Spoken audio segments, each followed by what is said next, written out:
Kanina pong madaling araw ay pinuntahan po namin si Lilet. Tiningnan po namin kung paano nagsisimula yung kanyang araw.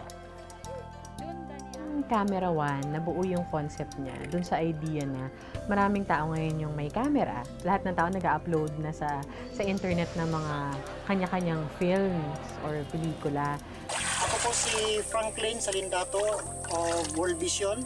Nandito po tayo sa Barangay Mambalili, Bunawan, Agusan del Sur. Nakikita yung mga bata nagigib ng tubig para sa kanilang araw-araw na pangailangan.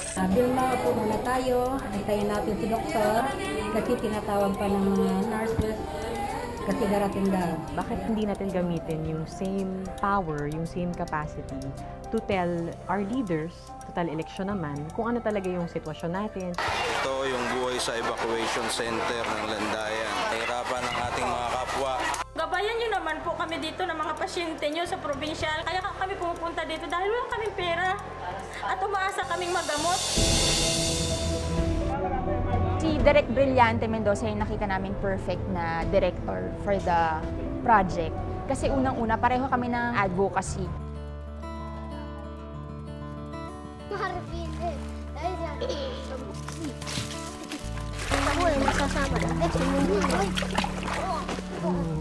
Kahit papaano, siguro, kapag napanood dito, at the end of the day, bilang mamamayan, at saka bilang mga kung sino man yung mga kandidato na nakapanood nito, sana naman, kahit papaano, maramdaman nila at makita nila yung gusto nating pagbabago.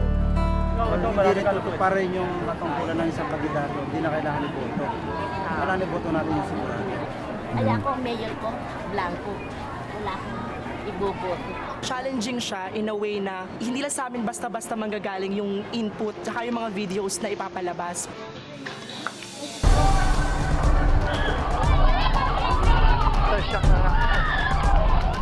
Hindi siya scripted. Ito yung issue in its rawest. Bad trip talaga yan. Sara mo na yung pinto. Eh ano nanggugulo eh, may sira yata yun eh.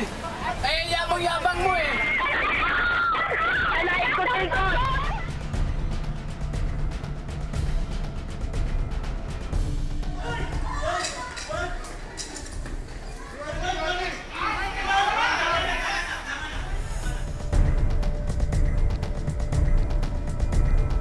Sana ma-encourage pa ang mga tao na huwag titigil sa pagngangarap ng magandang buhay.